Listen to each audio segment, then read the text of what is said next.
Hello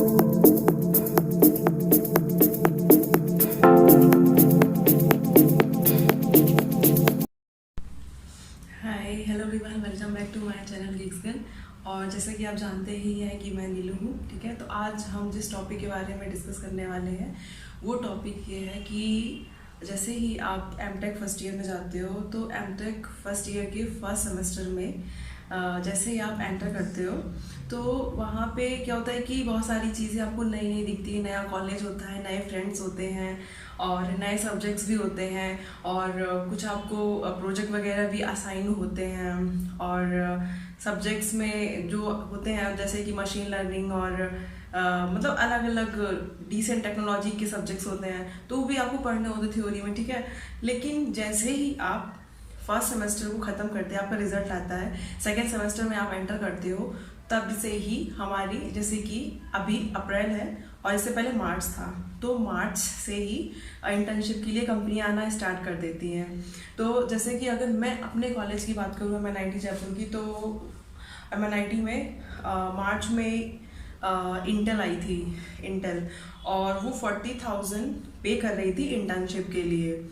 और Nvidia आई थी, Nvidia भी अप्रैल में आई थी और वो भी 50,000 के लगभग पे कर रही थी इंटर्नशिप में। तो ऐसा भी हो सकता है कि उनका ड्यूरेशन 1 ईयर ऑलमोस्ट होता है, 1 ईयर और 6 मंथ भी हो सकता है।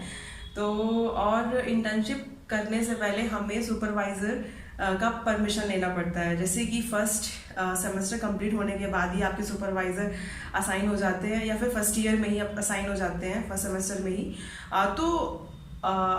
हाँ, तो क्या होता है कि आपको परमिशन लेना होता है सुपरवाइज़र का, तभी आप इंटर्नशिप में बैठ पाते हो। अगर वो परमिशन देंगे तो आप इंटर्नशिप कर सकते हो, ठीक है। तो मैं यहाँ पे मैंने पॉइंट्स लिख रखे हैं कि अगर ऐसा भी होता है कि जो कंपनी इंटर्नशिप के लिए आती है तो जो हाई पे करेंगे, जैसे कि इंटेल है 40,000 पे कर रही है, तो उसने क्या किया था, प्रॉपर इंटरव्यू लिया था।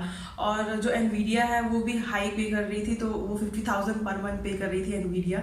तो उसने क्या किया था, उस कंपनी ने क्या किया था, 2 राउंड रखे थे। पहला ये कि उन्होंने कोडिंग राउंड, एप्टीट्यूड राउंड रखा था, उसमें से 10 क्वेश्चन एप्टीट्यूड के थे और 2 क्वेश्चन कोडिंग के थे, जो बहुत ही सिंपल थे, उसमें कुछ नहीं करना था, एरे और स्ट्रिंग से रिलेटेड ही थे। और उसके बाद सेकेंड राउंड जो था वो इंटरव्यू का था, ठीक है। तो इस तरीके से और भी फिलिप्स, उसके बाद फिलिप्स कंपनी आई इंटर्नशिप के लिए। तो डिफरेंट कंपनी आई, हर किसी का 30,000 पर मंथ इंटर्नशिप का स्टाइपेंड होता था, किसी का 20,000 होता था। तो एज पर रिक्वायरमेंट कंपनी जो देना चाहती है वो वैसा इंटर्नशिप का स्टाइपेंड्स होते थे, ठीक है। तो मेरा जो मेन मोटो ये है आपको बताने का कि आपको कैसे इंटर्नशिप, अगर मान लीजिए आपको परमिशन लेनी है सुपरवाइजर से, तो आपको परमिशन लेंगे आप। उसके बाद फिर आपके दिमाग में पहले से सेट है कि आपको इंटर्नशिप करना है, ठीक है। फॉर द फाइनेंशियल चीज़ों को, मैनेजमेंट से लेकर के, जैसे कि मान लीजिए आप एमटेक कर रहे हो, एमटेक में ऑलरेडी स्टाइपेंड मिलता है, लेकिन जैसे ही आप इंटर्नशिप में एंटर करते हो तो आपकी स्टाइपेंड रुक जाती है और इंटर्नशिप के स्टाइपेंड आपको मिलने लगती है, ठीक है। तो आपको ज़्यादा पैसे चाहिए, ज़्यादा नॉलेज चाहिए और ज़्यादा ही प्रैक्टिकल चीज़ों को आप करना क्यूरियस हो आप, तो उसके लिए आप इंटर्नशिप ज्वाइन कर सकते हो। तो इंटर्नशिप में जैसे कि आप परफॉर्मेंस दे सकते हो, उस परफॉर्मेंस देने से पहले आपको कुछ चीज़ें सीखनी पड़ेगी, और जो चीज़ें सीखनी पड़ेगी वो मैं आपको यहाँ बताने वाली हूँ, ठीक है। तो 5 ऐसी चीज़ें हैं जो आपको इंटर्नशिप में जाने से पहले हमें करनी पड़ती हैं। पहला ये, फर्स्ट थिंग ये कि आपको रिज्यूमे अपडेट करना पड़ेगा। रिज्यूमे में सारी चीज़ें अच्छे वे में लिखनी पड़ेगी। ध्यान रहे, कॉलेज टेम्पलेट का ही रिज्यूमे बनाइएगा, ठीक है। तो कॉलेज टेम्पलेट से आप उठाइए कॉलेज से एक टेम्पलेट और वहाँ पे रिज्यूमे अच्छे से अपडेट कीजिए, प्रोजेक्ट बनाइए, उसको अच्छे से अपडेट कीजिए, ठीक है।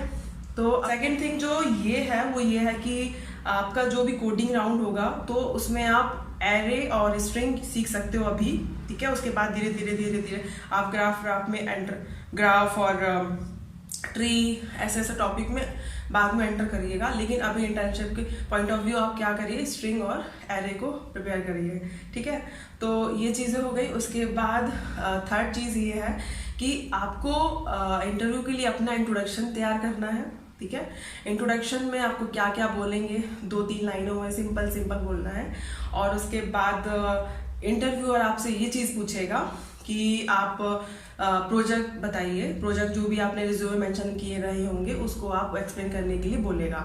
तो आपको अच्छे से एक्सप्लेन करना है। उसको एक्सप्लेन कैसे करना है उसको आप पहले से ही लिख के रख लीजिए। ये 3rd पॉइंट था।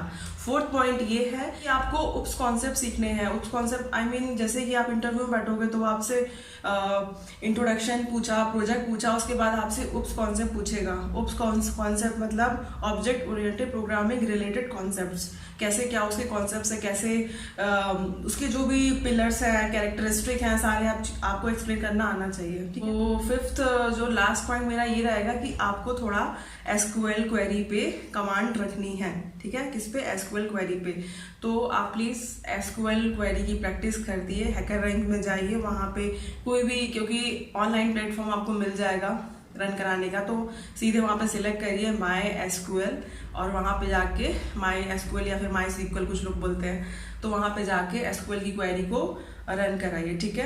कैसे डेटा को सिलेक्ट करते हैं, कैसे रो आता है, कैसे किस तरीके से पूरे टेबल को क्रिएट करते हैं, टेबल में कैसे डेटा को इनपुट करते हैं, फिर उससे इंफॉर्मेशन जैसे कि पर्टिकुलर कॉलम के इंफॉर्मेशन को कैसे रिट्रीव करते हैं, वो सारी चीज़ें आप वहाँ पे सीख सकते हो। क्वेरी को डिफरेंट क्वेरी को चला सकते हो और वहाँ पे डिफरेंट चीज़ों को कॉन्सेप्ट जैसे कि ज्वाइंस है, ये सब चीज़ों के बारे में पढ़ सकते हो। वो सब चीज़ें आपको पढ़ाई जाएंगी, सॉरी पढ़ाई नहीं जाएंगी, पूछी जाएंगी इंटरव्यू में। ठीक है।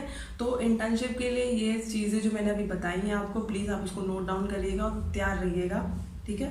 कि आपको इंटर्नशिप में जाना है, अच्छे से अच्छा आप 40,000 पर मंथ 1 ईयर के लिए हर मंथ आप क्या करोगे, पर मंथ कमाओगे। तो अच्छी बात है ना ये। तो इससे आपको घर पे भी पैसे मांगने नहीं पड़ेंगे, इसी से ही काम चल जाएंगे और थोड़ा सा आप चिल करोगे कॉलेज माहौल को। खैर आपकी इंटर्नशिप हो जाएगी तो ऐसा भी हो सकता है कि वर्क फ्रॉम होम हो या फिर ऑफिस से, लेकिन आप थोड़ा सा फील ले पाओगे वो कॉर्पोरेट लाइफ का। ठीक है। तो जैसा भी जिसकी जो चॉइस है वो उसको रख के आराम से कर सकता है। मेरा काम था बताना, वो मैंने आपको बता दिया है। ठीक है। तो चलिए चलते हैं और नेक्स्ट वीडियो में मैं ज़रूर मिलूंगी। और प्लीज़ कमेंट सेक्शन में बताइएगा इंटर्नशिप से रिलेटेड जो भी आपकी क्वेरी हो। ठीक है। जो भी क्वेरी हो आप बताइएगा। तो चलती हूँ, बाय बाय।